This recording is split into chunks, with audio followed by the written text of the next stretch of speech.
සුබ දවසක් ඔයගොල්ලෝ හැමෝටම අදත් FOREX FX channel එකට සාදරයෙන් ඔයගොල්ලෝ පිළිගන්නවා. අද අපි කතා කරන්න බැලුවේ මේ යූරෝ එක සම්බන්ධව මේ වීක් එකේ මොන වගේ අවුට්කම් එකක්ද අපිට බලාපොරොත්තු වෙන්න පුළුවන් කියලා සමරයිස් එකක් ගන්න ඔයගොල්ලෝ හැමෝටම. එතකොට අපි බලමු මේ යූරෝ ඉකොනොමි එකේ ලේටස්ට්ම අවුට්ලුක් එක මොන වගේද කියලා. එතකොට යූරෝ ඉකොනොමි එකේ අවුට්ලුක් එක මම මෙන්න මෙහෙම සමරයිස් කරලා ඔයගොල්ලන්ට පෙන්නන්න. ගයිස් මේ යුරෝ බෑන්ක් එකෙන් අන්තිමට පිරිමිච්ච මීට්න එකේදී ලෙගාට් මෙයා කිව්වේ ගොඩක් චයිනවල තියෙන කෝවිඩ් සිටුවේෂන් එක අඩුනාට පස්සේ මේගොල්ලෝ නැවත මාකට් එකට ඉන්වෝල්ව් වුණාට පස්සේ මේගොල්ලන්ගේ මේ රීಓපනින් එක යුරෝ ඉකොනොමි එකේ ඉන්ෆ්ලේෂන් එක ගොඩක් වැඩි වෙන්න බලපානවා කියලා මේ ලෙගාට් අන්තිමට තිවිච්ච මීට්න එකේදී කිව්වා. ඔයගොල්ලන්ට දැන් මෙතන පේන both oil and gas so that we will have complete elasticity in there, so there will be constraint, there will be more inflationary pressure coming out that added demand in commodities. ඒ කියන්නේ මේ රීಓපනින් එක වුණොත් මේ euro economy එකට ඒක ගොඩක් ඒගොල්ලන්ගේ ඉන්ෆ්ලේෂනරි pressure එක වැඩි වෙන්න මේක ගොඩක් බලපානවා. ඒත් එක්කම මේ රීසන් එක හින්දා කොමොඩිටිස් වලට ලොකු ඩිමාන්ඩ් එකක් ඉස්සරහට කියන්නේ ඔයිල් ප්‍රයිසස් සහ ගෑස් ප්‍රයිසස් වලට ඩිමාන්ඩ් එකක් එන්න පුළුවන්. මේගොල්ලෝ නැවත මාකට් එකට ඉන්නොල් වුණා කියන්නේ මේගොල්ලන්ගේ පර්චේසින් පවර් එක වැඩි වෙනවා. ඒකත් ඕගොල්ලෝ අනිවාර්යයෙන්ම ඔළුවේ තියාගෙන ඉන්න. මොකද මේක මේන් පොයින්ට් එකක්. ඒත් එක්කම so European Central Banks policy makers initially argued for a 75 basis point interest rate increase. මේගොල්ලෝ ආගිව් කරලා තියෙනවා බැසිස් පොයින්ට් 75කින් ඉන්ට්‍රෙස්ට් රේට් එක වැඩි කරන්න ඕනේ කියලා. දැන් මේ තියෙන සිටුේෂන් එකත් එක්ක. ඒත් එක්කම as inflation was clearly expected to be too high for too long and the worsened outlook required a rate hike larger than that priced in by markets. එතකොට තව වැඩි දුරටත් කියලා තියෙනවා මේ ඉන්ෆ්ලේෂන් එක ගොඩක්ම ප්‍රෙෂර් වුණොත් මේගොල්ලෝ කියන්නේ ගොඩක් ලොකු හයිකින් වලට යන්න පුළුවන් කියලා. ඒක සමහර විට එක්ස්පෙක්ට් කරන්නේ නැති මූවමන්ට් එකකින් ලොකු බැසිස් පොයින්ට් ගානකින් මේගොල්ලන්ගේ මේ හයික් එක වෙන්නත් පුළුවන් ඉස්සරහට. එතකොට අපි බලන්න ඕනේ දැන් මේගොල්ලන්ගේ ඉන්ෆ්ලේෂන් එකට මොන වගේ බලපෑමක්ද ඉස්සරහට වෙන්නේ කියලා. එතකොට මේකත් අපි මේන් පොයින්ට් එකක් විදිහට මේ අපි ඔළුවේ තියාගෙන ඉන්න ඕනේ කරුණා. ඊගා කරුණ ඉදිරියට ගත්තොත් guys, December policy meeting shows however the majority of members ended up agreeing on a smaller 50 basis point rate rise with the condition that the central bank would pledge to continue rising rate significantly at sustained pace. දැන් මේගොල්ලෝ මේ කතා කරගත්ත විදිහට මේ මාසේ තියෙන FOMC outlook එකේදී basis point 50කින් hike එකක් කරන්නවා කියලා තමයි මේගොල්ලෝ agree වෙලා තියෙන්නේ. එතකොට මේක සමහරවිට වෙනස් වෙන්නත් පුළුවන්. මොකද දැන් මේගොල්ලන්ගේ ඉන්ෆ්ලේෂන් එක ගත්තොත් මම දැන් ඔයගොල්ලන්ට මේ chart එකකින් පෙන්නන්න. එතකොට ඔයගොල්ලන්ට මෙතන පේනවා මේගොල්ලන්ගේ මේ යූරෝ ඒරියා එකේ ඉන්ෆ්ලේෂන් රේට් එක ගොඩාක් මේගොල්ලෝ මේ එක්ස්පෙක්ට් කරපු ටාගට් එකට අඩු වෙලා නැහැ. දැනට 9.2 ලෙවල් එක තමයි ඉන්ෆ්ලේෂන් එක තියෙන්නේ. දැන් මේක චයිනා රීಓපනින් එකත් එක්ක මේගොල්ලන්ගේ ඉන්ෆ්ලේෂනරි ප්‍රෙෂර් එක ගොඩක් වැඩි වෙන්න ගියොත් මේක ගොඩක් බලපානවා මේ යූරෝ එකට. එතකොට අපිට අයිඩියා එකක් ගන්න පුළුවන් එන්නෙන්නම ඉන්ෆ්ලේෂනරි ප්‍රෙෂර් එක මේගොල්ලන්ගේ වැඩි වෙන්න ගියොත් මේගොල්ලන්ට එක්ස්පෙක්ට් කරන රේට් එකට වඩා හයික් එකක් කරන්න වෙයි ගොඩක් දුරට මේ ඉන්ෆ්ලේෂන් එක කන්ට්‍රෝල් කරගන්න. දැන් අපි බැලුවොත් මේගොල්ලන්ගේ යූරෝ ෆීචර් chart එක ගත්තොත් දැන් මේගොල්ලන්ට මෙතන පේනවා මේ ප්‍රයිස් එක ලොකු බුලිෂ් ප්‍රෙෂර් එකක් තමයි මේ වීක්ලි chart එකේ තියෙන්නේ. ඒත් එක්කම monthly ගත්තොත් monthly මේක දැන් reach වෙන්න ළඟයි 0.5 zone එකට.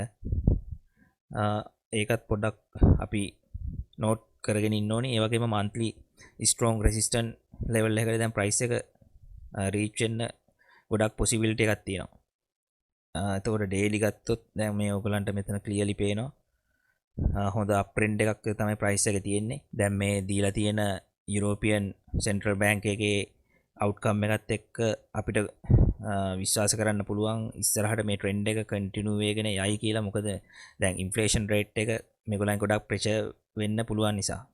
ඒත් එක්කම guys දැන් මේ price එක reach වෙන්න තියෙන levels main දෙකක් තියෙනවා. එකක් තමයි මේ 0.5 කියන zone එක සහ monthly strong resistance area එකට.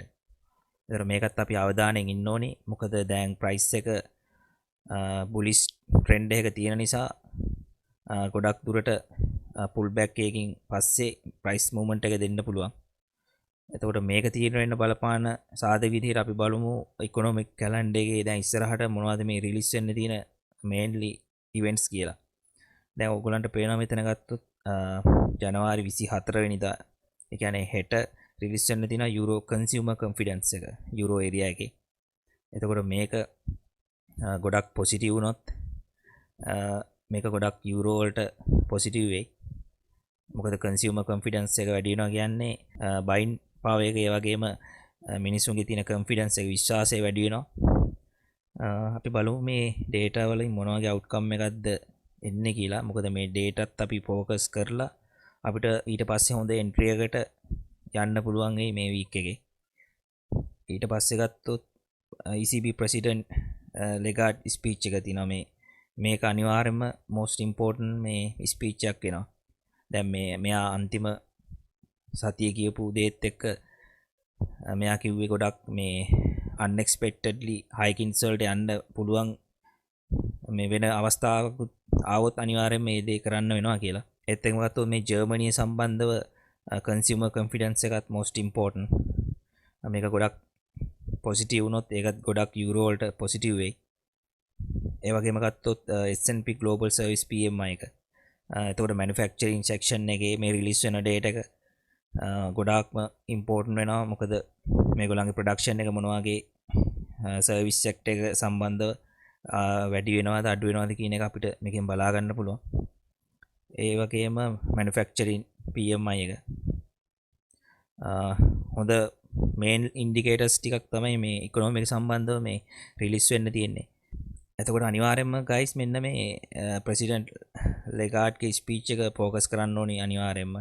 මොකද මේක තමයි මේ ඉකොනොමි එකේ දැන් ලේටස්ට්ම අවුට්ලුක් එක මේගොල්ලෝ එක්ස්ප්ලেইন කරන්නේ. අතන මේ දේවල් සහ මේ රිලීස් වෙන ඉන්ඩිකේටර්ස් වල වෙන අවුට්කම් එකත් මත යුරෝ එකේ ට්‍රෙන්ඩ් එක ඉස්සරහට තීරණය වෙයි. එතකොට දැනට ගත්තොත් යුරෝ එක හොකිෂ් සෙන්ටිමන්ට් එක තමයි තියෙන්නේ. බලමු දැන් මේ රිලීස් වෙන තියෙන ඩේටා වල එන අවුට්කම් එකත් එක්ක අපිට මොන වගේ ඩිසිෂන් එකකට යන්න පුළුවන්ද කියලා. මම එක්ස්පෙක්ට් කරනවා ගොඩක් දුරට මේ ට්‍රෙන්ඩ් එක කන්ටිනියු වෙයි monthly level එක දක්වා. ඒ වගේම තව දෙයක් ඔයගොල්ලෝ මතක තියාගන්න ඕනේ මේ රෂියන් යුක්‍රේන් වෝ එකේ වෙන අලුත් දේවල්. ඒ සම්බන්ධ වෙන නිවුස් ගොඩක් ඇලර්ට් එකේ ඉන්න වෙනවා. ගොඩක් මේ වෝ එකේ තත්ත්වය දරුණු වෙන්න ගියොත් ඒකත් යුරෝ වලට නෙගටිව් විදිහට බලපායි. ඒ වගේම දැන් මේ මාකට් එකේ එක්ස්පෙක්ට් කරන මේන්ම රීසන් එකක් විදිහට මෙන්න මේ චයිනා රීಓපනින් එක. මේක අනිවාර්යයෙන්ම ගොඩක් බලපාන යුරෝ එකට. මොකද මේගොල්ලෝ මාකට් එකට ඉන්නෝල් වුණා කියන්නේ මේ යුරෝ ඉකොනොමි එකේ ඉන්ෆ්ලේෂන් එක ගොඩක් ප්‍රෙෂර් වෙනවා. එතකොට මේගොල්ලන්ට ගොඩක් වෙලාවට මේක සෝල්ව් කරන්න මේ ගොඩක් හයිකින් එකකට යන්න වෙයි. දැන් මේ තියෙන සිටුේෂන් එකත් එක්ක ගන්නකොට. ඒත් එකම guys මෙතන අපි යුරෝ සම්බන්ධ මේන් ඉකොනොමික් ඉන්ඩිකේටර්ස් බලද්දී දැන් ඔයගලන්ට මෙතන පේනවා කොට් report data බලද්දී latestම data buying side එකට 222877ක් ඒ වගේම sell side එකෙන් 111295ක් positions දැන්ට open වෙලා තියෙනවා. එතකොට sell side එකේ positions ගොඩක් ටිකක් අඩු වෙලා තියෙනවා. දැනට ගත්තොත් අපි බලමු large traders ලගේ positions ගත්තොත් ඔයගලන්ට මෙතන පේනවා දැනට feature ගත්තොත් buy side එකේ තමයි දැනට large traders ලගේ positions තියෙන්නේ. එතකොට මෙන්න මේ දේවලුත් අපි ඔළුවේ තියාගෙන දැනට තියෙන latest economic outlook එකේ summary එකත් එක්ක මේ දේවල් ඔළුවේ තියාගෙන අපිට හොඳ trade entries වලට යන්න පුළුවන් week එකක් වෙයි මේ ගොඩක් දුරට මේ එන week එක. එතකොට බලමු guys අපි මොන වගේ reaction එකක් දෙයිද කියලා යුරෝ එක. එතකොට මම ඔයගලන්ට මෙතන පේනවා මේ 4 hourly chart එක. ගොඩක් දුරට guys මේ release වෙන consumer confidence data එක ගොඩක් negative මට්ටමකට ගියොත් එතකොට අපිට බලාගන්න පුළුවන් මේ ෆීචර් එකේ පොඩි පුල් බෑක් එකක්. එතකොට මේ වගේ ලෙවල් එකකට රීච් කරලා ප්‍රයිස් මූව්මන්ට් එකක් දෙන්න පුළුවන්. හැබැයි මේක තීරණය වෙන්න බලපානවා මේ මේන් ඉන්ඩිකේටර්ස් ටික. ඒ වගේම මේ ප්‍රෙසිඩන්ට් ලගාට් ස්පීච් එක මේන්ම ඉන්ඩිකේටර්ස් විදිහට මෙන්න මේ මම ඔයගලන්ට දැන් එක්ස්ප්ලেইন කරපු ඉන්ඩිකේටර්ස්. ඒතර මේ දේවල් වල වෙන අවුට්කම් එකත් එක්ක මේ ෆීචර් එකේ ඩිරෙක්ෂන් එක මේ තීරණය වෙයි. එතකොට දැනට යූරෝ බුලිෂ් ට්‍රෙන්ඩ් එක තමයි ප්‍රයිස් එක තියෙන්නේ. අපි බලමු ගයිස් මොන වගේ දෙයක් දැන් හෙට ඉඳන් පටන් ගන්න වීක් එකේ වෙන්න පුළුවන්ද කියලා මේ දේවලුත් ෆෝකාස්ට් කරලා මේ එහෙනම් ගයිස් මං හිතනවා අද ඔයගලන්ට මේ යම්කිසි අදහසක් එන්නේ නැති මේ යූරෝ ෆීචර් එක මොන වගේ අවුට්කම් එකක්ද දැන් මේ වීක් එකේ වෙන්න පුළුවන් කියන එක. ඒත් එක මේ දේවලුත් ඔයගොල්ලෝ ඔළුවේ තියාගෙන ඔයගලන්ගේ ඇනලයිස් එකත් බලලා සක්සස්ෆුල් ට්‍රේඩ් එකකට එන්ටර් වෙන්න මේ දේවලුත් පාවිච්චි කරලා ඩිසිෂන් එකක් ගන්න. එතකොට ගොඩක්ම ගත්තොත් මේගොල්ලන්ගේ දැන් ඉන්ෆ්ලේෂන් ප්‍රෙෂර් එක තමයි දැනට මේ ඉකොනොමි එකේ ගොඩක්ම මේ දවස්වල ફોකස් කරන්නේ. එතකොට අපි බලමු මේ දැන් හෙට පටන් ගන්න වීක් එක ගොඩක් දුරට හොඳ ඔපචුනිටිස් ටිකක් අපිට අල්ල ගන්න පුළුවන් වෙයි. එහෙනම් ගයිස් අපි මේ වගේම අලුත්ම අප්ඩේට් එකකින් ළඟදිම හම්බෙමු. මම නිතරම මාකට් එකේ වෙන අප්ඩේට්ස් ඔයගලන්ට ගේන්නේ ඔයගලන්ගේ ට්‍රේඩින් ඩිසිෂන්ස් වලට මේවා යූස් කරගන්න. මොකද මේ දේවල් වලින් ලොකු අයිඩියා එකක් ගන්න පුළුවන්. ඔයගලන්ගේ ඩිසිෂන් එක කොන්ෆිඩන්ස් එක වැඩි කරගන්න. එහෙනම් ගයිස් ඔයගොල්ලෝ හැමෝටම good luck.